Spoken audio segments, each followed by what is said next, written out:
자, 이제 서양의학에서 어떻게 치료하는지 봤어요. 이 수두증의 사실 근본 치료라고 이야기를 하는데요. 사실 한의사 중에 수두증을 치료하는 사람은 그렇게 많지 않습니다. 저 역시 제가 이 수두증을 애초에 무슨 공부를 하려고 수두증을 연구한 게 아니거든요. 저한테 수두증은 20여 년 전에 제 애가 수두증을 가지고 태어났기 때문에 우리 애를 치료하기 위해서 우리 애한테 션트 수술을 하기 싫었고 다른 치료도 하기 싫었기 때문에 제가 수두증을 공부할 수밖에 없는 상황이었고, 다행히 제가 그 당시에 수두증을 연구를 하고 고민을 하고 치료법을 만들고 치료약을 만들어서 우리 애한테 열심히 먹였고, 고맙게도 천만다행이고 다행으로 우리 갓 태어난 우리 애기는 정상적인 발달을 했었고 12개월 돼서 걸었었고, 그리고 말도 훨씬 겨울서부터 빨리 잘 했었고, 어떠한 인지장애 또 어떠한 발달장애도 없이 잘 자라줬기 때문에 제가 수두증에 대한 안 하고 싶었지만 어쩔 수 없이 익힐 수밖에 없는 의학이었다는 거야. 그래서 지금 한의사들 중에 수두증에 대해서 관심이 있으신 분도 별로 없으실 것 같고, 또 수두증 환자가 되게 많은 것도 아니고, 또 수두증 진단을 병원에서 MRI나 CT 장비가 있어야 할 수 있기 때문에 대부분의 병원에서 신경외과의 의사 선생들이 션트 수술 할래 말래를 갖고 부모들에게 아마 이야기를 하고 있을 거고, 부모들은 갓 태어난 애 머리에 물이 찼다고 이야기하니까, 애 머리가 이상하다 하니까, 애가 발달장애나 기형이 될 수 있다니까, 나중에 정상적으로 성장하지 못하고 장애가 될 수 있다고 이야기를 하니까 그렇게 겁을 주니까, 근데 그 수두증을 치료하시는 방법이라고는 션트 수술을 하는 것 뿐이라고 이야기를 하니까 울며 겨자 먹기로 수두증 환자들은 션트 수술을 선택하게 되어 있어요. 많은 환자들이 션트 수술을 하고 있고요. 근데 제가 저희 한의원에 오시는 분들 중에 반은 션트 수술을 하고 오고요, 반은 션트 수술을 하지 않고 오세요. 션트 수술을 해서 문제가 해결됐다면 어때요? 저한테 올 리가 없죠. 근데 잔뜩 기대를 갖고 한 션트 수술인데 션트 수술을 해도 애가 달라지는 게 없는 거예요. 그대로 늘어져 있고, 눈에 초점은 없고, 팔다리에 힘은 다 빠져 있고, 잘 먹지도 못하고, 사람도 못 알아보고. 그렇게 발달장애가 션트 수술로 해결이 안 된다는 거예요. 그걸 6개월이고 1년이고 그냥 기다리는, 애가 좋아질 거라고 막막히 보고 있는 부모도 있고, 병원에서 션트 수술하고 나면 애기들한테 재활하라고, 그게 끝이에요. 재활을 하세요, 이제부터. 아니, 이제 태어난 지 3, 4개월, 5, 6개월 된 애가 무슨 재활을 해요? 힘없이 다 털어져 선천적인 허약인 애들, 다 늘어져서 기지도 못하고 뒤집기도 못하는 애들을 무슨 재활을 시키겠다고, 그것도 재활을 데리고 다니고 있어요. 그러다가 돼요. 애가 안 써니까, 앉지도 못하니까, 그래서 아차 하고 오는 거예요. 근데 시간이 너무 많이 지났잖아요.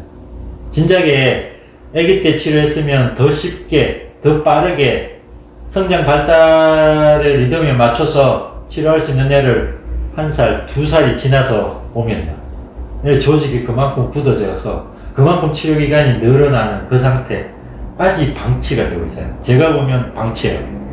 그러니까 이 수두증 환자들이 선택할 수 있다는 게, 선택할 수 있는 치료라는 게 너무나 제한적인 상황이고, 또 다른 곳에서 이 수두증이라는 게 수두증 엄마들한테 도대체 이 뇌실이 뭔지, 뇌축소액이 뭔지, 션트 수술은 왜 하는 건지, 애 하면 어떻게 되는 건지, 애가 발달장애나 뇌발 인지장애는 이게 해결되는 건지, 이걸 상세하게 설명을 안 해준다는 거예요. 아마 병원에서 진단을 받아보신 분들은 그냥 사진 보고, 애가 여기 문제 있는데 션트 수술 해야 되겠어요, 션트 수술 해야 애가 나아질 것 같아요, 라는 이야기 말고는 없어요. 자세하게 설명도 예후에 대해서 상세하게 얘기를 안 해요. 안 하면 죽는다는 협박만 많이 듣게 되죠. 안 하면 얘가 병신이 돼요. 안 하면 얘가 전응아가 되든 장애아가 될 수 있다고 협박을 하는데 어느 부모가 안 하겠어요. 그게 이 수두증 환자의 현실이에요. 그래서 저 역시 이제 그런 상황에 놓여봤던 제 30대 때 저도 아직 뭔가 잘 모르고 있을 때 30대 때 그런 병원의 상황들을 저 역시 당해봤던 사람이고, 그래서 뭐 제가 의학적인 소신이 없었다면 저희도 마찬가지로 션트 수술을 했겠죠. 근데 차마 그러고 싶은 마음은 없었고, 이 병은 치료할 수 있다고 생각을 했고, 실제로 원인을 풀고 치료를 하면 치료가 될 거라고 확신했고, 그 첫 번째 환자가 제 애였다는 게 개인적으로 너무 슬픈 일이지만, 그 덕분에 많은 수두증 환자들을 치료하는 또 방법을 알게 됐다는 건 참 고마운 일입니다. 안녕하십니까. 저는 배독생계하는 원장 도영민입니다. 오늘은 수두증의 원인 증상, 그리고 치료법, 그리고 치료 케이스에 대한 이야기를 드려볼까 합니다. 어떻게 하면 수두증을 잘 극복할 수 있는가에 대한 이야기를 드리고 싶어서 이 강의를 듣게 되었습니다. 수두증 환자분들의 쾌유를 기원하면서 강의를 시작하겠습니다.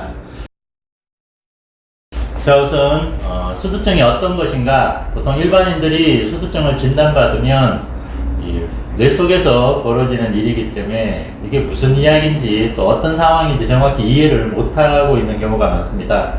그래서 수두증이라는 것을 이해하기 위해서 기본적으로 필요한 지식들을 이해하고, 그 지식들을 기반으로 왜 수두증이 나타나고 그 수두증을 어떻게 치료하는 것이 가장 올바른 방법인가에 대해서 알아보도록 하겠습니다. 자, 우선 수두증인데요. 수두증은 쉽게 정의를 하면 뇌실과 지주막 공간에 비정상적으로 뇌척수액이 축적된 증상을 보고 수두증이라고 합니다. 그런데 일반인들이 자, 이렇게 이야기하면, 자, 뇌실이 뭐지? 그 지주막은 또 뭐지? 그리고 뇌척수액은 뭐지? 하는 이런 단어에 대해서 익숙하지 않기 때문에 수두증을 이해하기가 어려워지게 됩니다. 그래서 우선 뇌실과 또는 이 뇌를 구성하고 있는 기본적인 수두증에 관련된 구조와 기능들을 간단하게 먼저 알아보는 시간을 가지도록 할 것입니다. 자, 일단 여기 사진을 보면 우리 뇌실이라는 것이 여기 가운데 지금 보면 껍게 보이는 이 부분, 여기가 뇌실이라는 곳인데요. 이곳에 뇌척수액이 가득 차서 뇌실이 팽창되어 있고, 뇌실이 팽창돼서 이 뇌를 누르고 있는 것, 보통 이런 모습이 수두증의 기본적인 모습인데요. 자, 이 뇌실이라든지 뇌척수액, 또 지주막하 공간, 이런 개념들을 먼저 이해를 하시는 게 중요해요. 자, 기본적으로 수두증이라는 걸 보면요, 하이드로세팔루스라고 그러는데, 자, 하이드로세팔루스인데요. 하이드로는 사실 물을 의미하고요. 이 세팔루스는 사실 머리, 뇌, 이런 의미죠. 그래서 수두증은 말 그대로 머리에 물이 차 있는 병, 이렇게 보시면 이해가 쉬워요. 자, 근데 이 수두증의 유병률을 보면 1000명당 한 2명 정도에서 발생이 되고요. 보통은 급성의 비교통성 수두증이 방치가 된다면 실제로 1년 내 50%가 사망할 수도 있는 그런 위험한 병이기도 합니다. 또 수두증이 낫지 않으면 다양한 뇌 손상을 동반을 하거든요. 그래서 뇌가 문제가 생기기 때문에 애기들 같은 경우는 발달장애나 인지장애, 그리고 보행장애, 쉽게 얘기하면 잘 걸어다니지 못하는 상황이 되고요. 성인들 같은 경우에도 보행장애나 요실금 등이 많이 생기고요. 하지무력이나 이런 증상도 많이 생겨요. 그리고 뇌 쪽에, 대뇌 쪽에 압력이 가해져서 경련이나 발작 같은 증상들도 동반을 하게 됩니다. 자, 보통 이제 이게 기본적인 수두증인데, 이제 이 수두증을 이해하기 위해서 기본적으로 필요한 몇 가지 구조와 기능들에 대해서 알아보도록 하겠습니다. 자, 우선 뇌실이 뭔가? 뇌실이라는 것은 뇌에 있는 사실은 방이거든요. 인체 뇌에는 세 곳에 내실이 있어요. 그러니까 보면 청내실, 또 삼내실, 사내실이라고 이야기하는데요. 보통 여기 왜 갑자기 삼내실이 나오냐면 청내실이 두 개가 있어서 그래요. 그래서 여기 1, 2내실, 여기 3내실, 4내실이 되는데 이 내실에서 사실은 내척수액을 생성하는 곳이에요. 자, 그림 속에서 보면 사람의 뇌와 척수죠. 여기 보면 자, 청내실이라는 곳이 여기 요 부위가 청내실이 돼요. 우리가 다면을 보고 있는데요. 청내실이 이렇게 양쪽 좌우 반부에 걸쳐져서 청내실이라는 것이 있고요. 그 청내실에서 이렇게 여기 mond노공이라는 구멍을 통해서 여기 아래 공간을 이렇게 삼내실이라는 곳이 있고요. 그리고 이 삼내실에서 여기 수도관이라는 관을 쭉 타고 내려가면 그 밑에 손이 앞쪽에 보이는 게 이게 사내실이에요. 그러니까 내실이 세 곳이 있는데 이 내실이 하는 일이 뭐냐면 내실에서 내척수액이라는 것이 분비가 된다는 거죠. 여기 보면 내실 안에 이렇게 빨갛게 그림으로 빨갛게 보이는 것들이 보이시죠?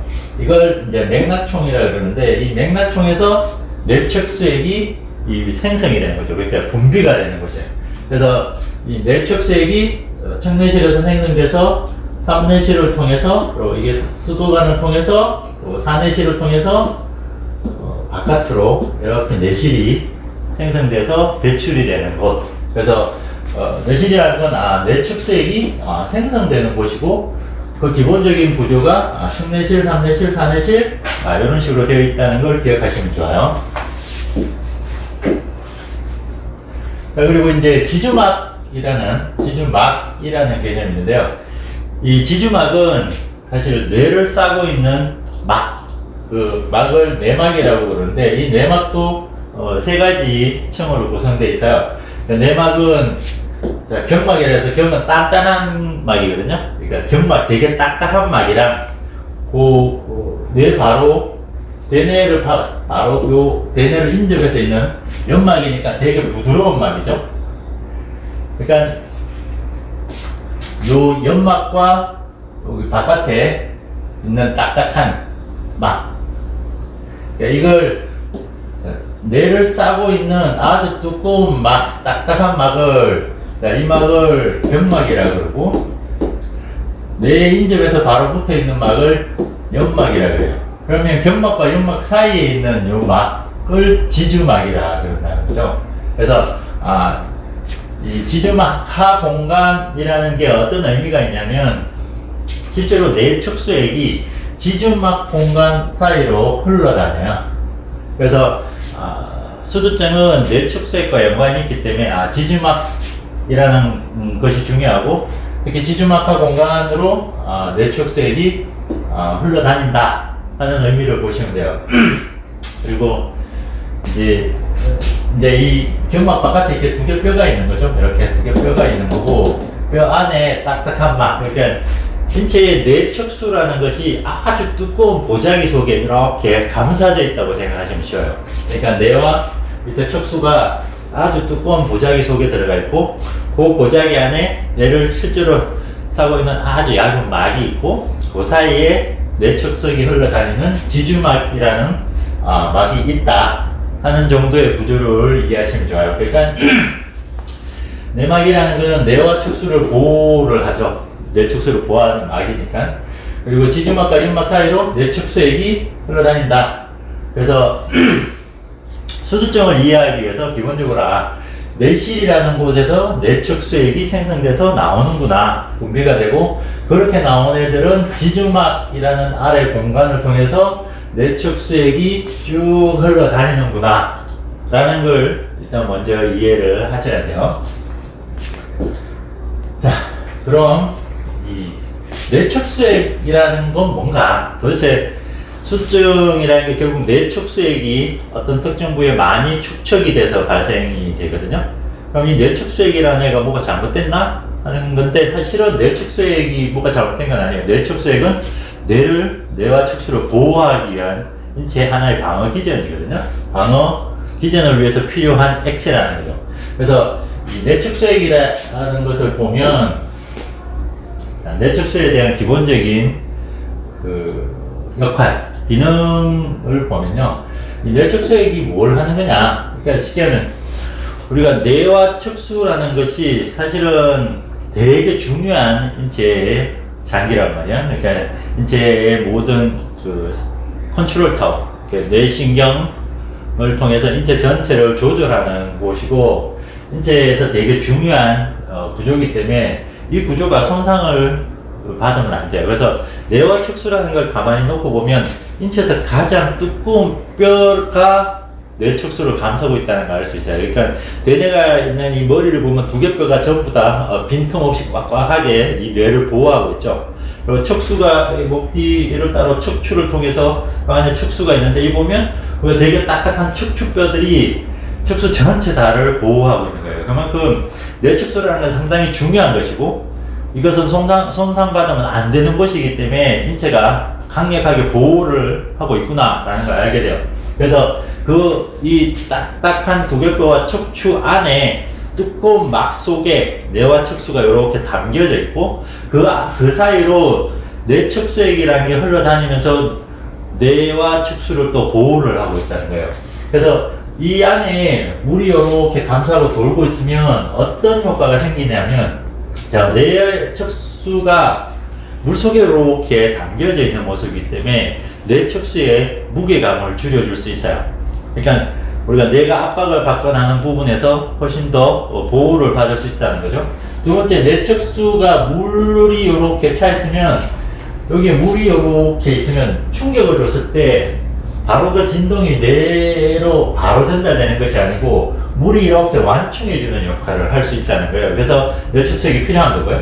자, 세 번째, 제가 보면 되게 중요한 역할이라고 생각하는데 뇌와 척수 사이에 이 물들이 이렇게 차 있으면 외부에서 이렇게 온도 변화가 생겼을 때요. 온도 변화는 게 되게 열이 많아지거나 되게 추워졌을 때 보통 여기에 뇌와 척수 조직은 되게 열에 약한 조직이거든요. 그래서 바깥 온도가 너무 높아지면 이게 중간에 물이 흘러다니지 않으면 열이 바로 뇌를 손상시키는 문제가 생길 수 있어요. 근데 여기에 우리 물이 이렇게 흘러다니면 우리 흐르는 물을 이렇게 데피기는 안 쉽잖아요. 그래서 물이 계속 흘러다니면 이 뇌의 온도가 올라가는 걸 막아줄 수 있다는 거예요. 마찬가지로 찬 것도 마찬가지죠. 되게 영하의 온도로 떨어지면 물이 이렇게 흘러다니면 여기 물이 얼기가 더 어렵죠. 우리 겨울에 되게 추울 때 수돗물 똑똑똑똑 몇 방울 떨어뜨려 놓으면 수도가 느는 걸 좀 방지할 수 있잖아요. 그래서 외부에 온도에 대한 급격한 변화를 완충하는 효과가 뇌척수액의 중요한 역할 중에 또 하나예요. 그리고 또 뇌척수액이 대부분은 물로 구성되어 있는데요. 이 뇌척수액에 영양을 공급하거나 뇌척수 사이에 또 노폐물이 생기거나 또는 출혈이 생겼을 때 그 출혈을 이렇게 노폐물을 배출하는 역할도 할 수 있다는 거죠. 그러니까 뇌척수액이라는 게 우리가 뇌와 척수를 보호하는데 상당히 중요한 거죠. 그래서 이 뇌척수액이 축적된다는 것 자체, 그러니까 뇌척수액이 뭔가가 병리적인 나쁜 놈이 아니기 때문에 이 뇌척수액이 어딘가 모여 있다면 그 이유를 파악하는 게 되게 중요하겠죠. 그래서 이 뇌실과 이제 보면 우리가 이 중요한 뇌척수액이 물이 흘러다녀야 되니까 물이 나오는 곳이 있어야 되고 물이 이렇게 흘러다니는 소통로가 있어야 되고 또 물이 나왔으면 어때요? 빠져나가는 것도 있어야 되겠죠. 그래서 이 뇌척수액의 생성, 흐름, 흡수라는 부분을 이해를 해야지만 수두증이 생기는 이유에 대해서도 쉽게 이해할 수가 있게 돼요.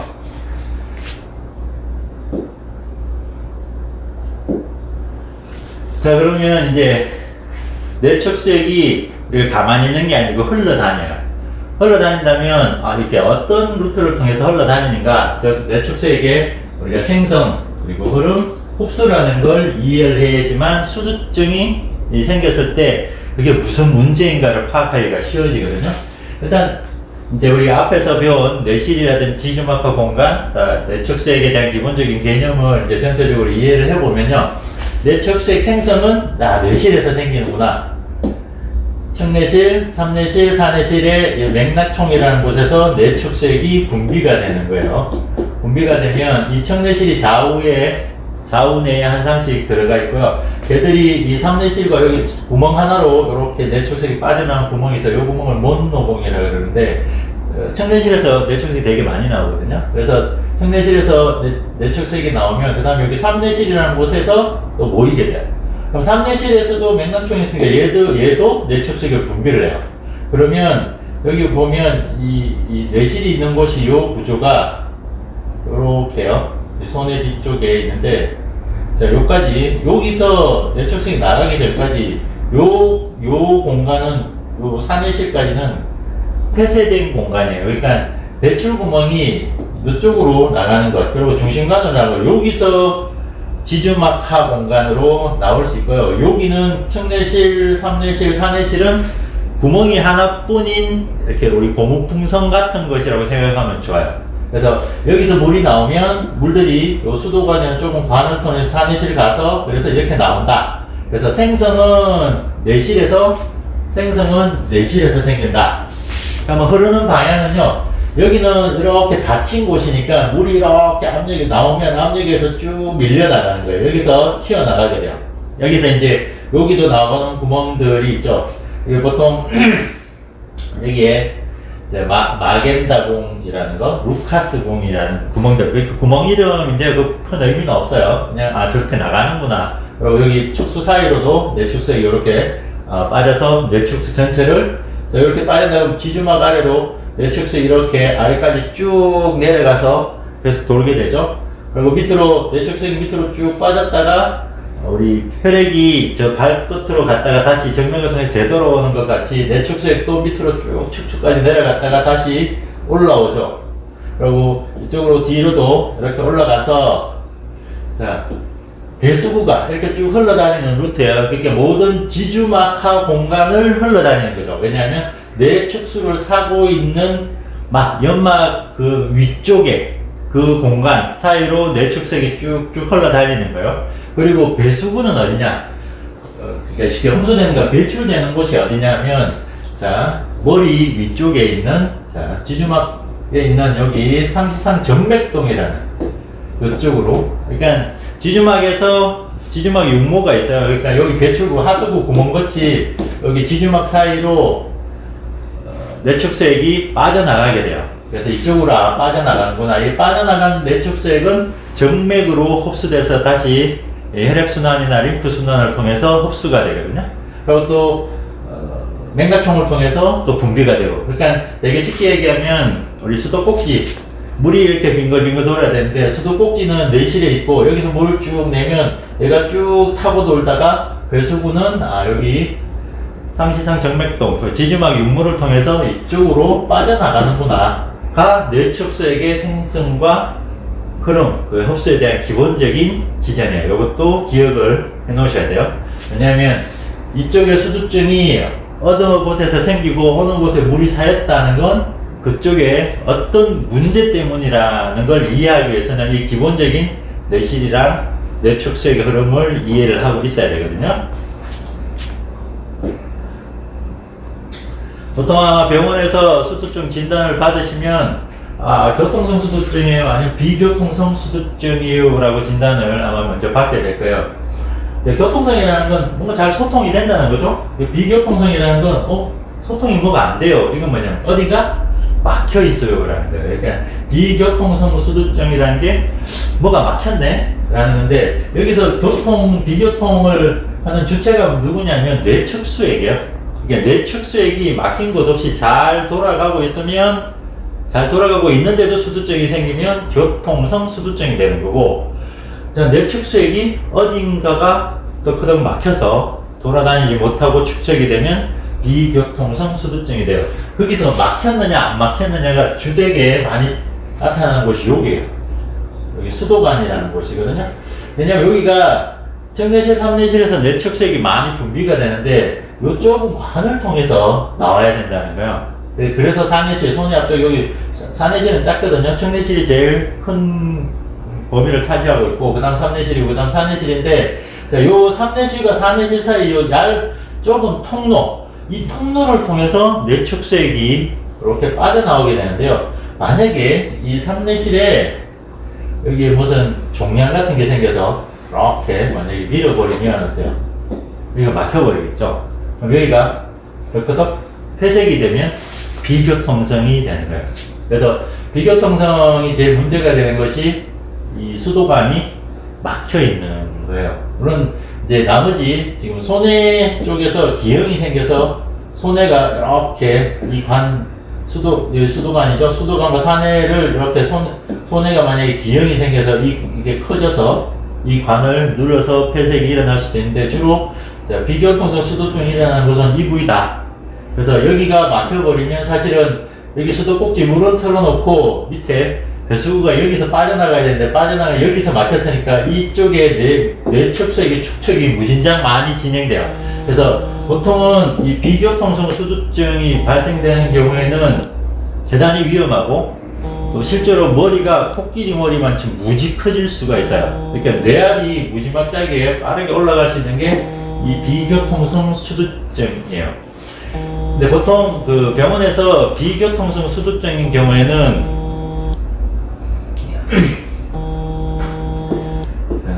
뇌척수액이 여기 구조의 이상에 의해서 막혀 있다는 경우에는 다른 방법이 없이 수술을 해야 되는 상황이에요. 왜냐하면 이 비교통성인 경우에 여기서 뇌척수액이 계속 분비되고 뇌를 계속 밀어내기 때문에 대뇌가 완전히 수축이 되거나 쪼그라들어서 대뇌 기능이 빠르게 엉망이 될 수 있어요.